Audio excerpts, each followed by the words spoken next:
Hi மக்களே, ரீசெண்டா Tata Sierra launch ஆயிருக்கு. ஸோ வண்டியோட ஃபர்ஸ்ட் லுக் எப்படி இருக்கிறதா இன்னைக்கு நம்ம பார்க்க போறோம். எக்ஸ்ட்ரீ டிசைன் டாட்டாவோட ரீசன்ட் டிசைன் லாங்குவேஜ்ல இருந்து புதுசா இருக்கு in very good way. OG சியராவை இன்ஸ்பயர் பண்ணி தான் இதை பில்ட் பண்ணிருக்காங்க. நம்ம எல்லாரும் பார்த்து அந்த பீப்பிள் இருக்க அடுத்து இருக்கிற அந்த கிளாஸ் பேனல் டிசைனை கூட மாடர்ன் நார்ம்ஸ் அண்ட் ஸ்டாண்டர்ட்ஸ்க்கு ஏத்த மாதிரி விஷுவலா ரீக்ரியேட் பண்ணிருக்காங்க. இன்டீரியரும் டிப்பிக்கல் டாடா டிசைன்ல இருந்து அந்த அந்த டிசைன் லாங்குவேஜ் பிரேக் பண்ணி ஸ்விட்சஸ் தவிர்த்து மோஸ்ட்லி மற்ற எலிமெண்ட்ஸ் எல்லாத்தையுமே ரீடிசைன் பண்ணிருக்காங்க. பார்க்கவே ரொம்ப அப் மார்க்கெட் அண்ட் மாடர்னா இருக்கு. அண்ட் ஃபர்ஸ்ட் டைம் டாடால டுவல் ஸ்கிரீன் இன்ஃபோடெயின்மென்ட் கொடுத்திருக்காங்க.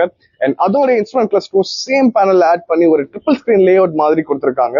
ஸ்கிரீனை யூஸ் பண்ண இந்த price segment cars like Creta, Seltos இல்ல ஈவன் எக்ஸ்யூவி விட ஸ்லிக் அண்ட் ஸ்மூத்தா இருக்கு. ஆட்டோரேன் ஆப்ஷன்ல எனக்கு பர்சனலா கொஞ்சம் டிசப்பாயிண்டடா இருந்துச்சு. ஏன்னா இப்படி ஒரு மாச்சவான காரை டிசைன் பண்ணிட்டு மேக்ஸிமம் பவர் அவுட்புட் பாத்தீங்கன்னா 158 ஹார்ஸ் பவர் தான் ப்ரொடியூஸ் பண்ணுது. நான் இந்த கார் ஹானஸ்டா ஹேரியருக்கு அடுத்து ஒரு எக்ஸ்யூவி 700 டஃப் கொடுக்கும். ஸோ ப்ராபப்ளி ஒரு 180 ஹார்ஸ் பவர் மேலதான் இருக்கும் அப்படின்னு எதிர்பார்த்தேன். பட் எதிர்பார்த்த மாதிரி கிடைக்கல. அண்ட் பேஸ் வேரியன்ட் எல்லாம் பாத்தீங்கன்னா நான் டர்போ பெட்ரோல் இன்ஜின் வெறும் 106 ஹார்ஸ் பவர் தான் ப்ரொடியூஸ் பண்ணுது. அண்ட் இது கண்டிப்பா இன்அடிக்குவேட்டா தான் இருக்கும் இவ்வளவு பெரிய காருக்கு.